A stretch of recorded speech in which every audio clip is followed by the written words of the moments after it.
Press ক্লাবের সামনে সড়ক যেন সরকারি স্বীকৃত এমপিওভুক্তির ও জাতীয়করণের দাবিতে ৩ ক্যাটাগরির শিক্ষকরা অবস্থান কর্মসূচি পালন করেছে। কড়া পুলিশি নিরাপত্তা ছিল। দাবি আদায় না হওয়া পর্যন্ত এই শিক্ষকরা আন্দোলন চালিয়ে যাবার কথা জানিয়েছেন। মামুন হোসেনের প্রতিবেদন।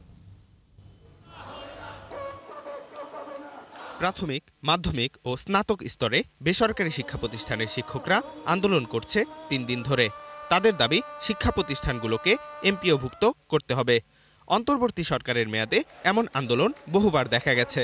তবে ভোটের আগে আরেক দফা বেড়েছে এমন আন্দোলনের ব্যাপ্তি।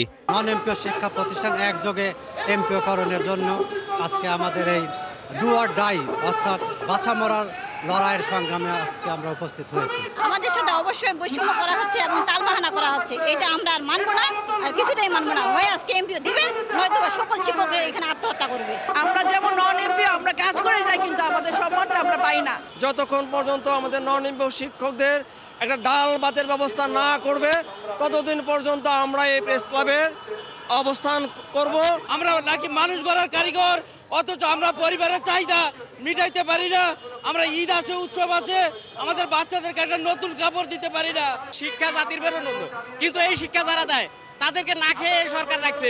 তাহলে আমাদের মেরুদণ্ড কোথায়? আমাদের মেরুদণ্ড কবে হবে? গেল কয়েকদিনের মতো রাজপথের আন্দোলনে আছে প্রতিবন্ধী বিদ্যালয়ের শিক্ষকরা। তারাও চাচ্ছে এমপিওভুক্তি। প্রধান উপদেষ্টার কাছে স্মারকলিপি দেওয়ার পরেও সুরাহা হয়নি দাবির।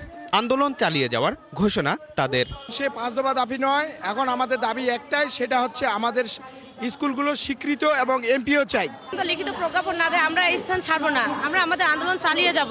এখন এমন একটা পর্যায়ে আছি আমরা যে আমরা চাইলেই স্কুলগুলো বাদ দিতে পারি না, আবার চাইলেই চালাইতেও পারতেছি না। এমন কঠিন পরিস্থিতির মধ্যে আমরা আছি। যতক্ষণ পর্যন্ত আমাদের লিখিত কোনো কাগজপত্র না আসবে, ততক্ষণ পর্যন্ত আমাদের আন্দোলন চলবেই। যদি 7 দিনের মধ্যে দাবি না মানে আমাদের এই কর্মসূচি আরো কঠিনতম হবে। আমরা পুরো সচিবালয়কে ঘেরাও দেব, সারা বাংলাদেশের সকল শিক্ষক কর্মচারী নিয়ে এসে।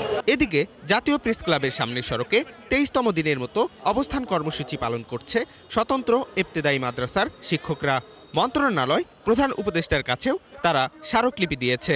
তবে দাবি এখনো আদায় না হওয়ায় আন্দোলন চালিয়ে যাচ্ছেন শিক্ষকরা। মামুন হুসাইন, ৭১, ঢাকা।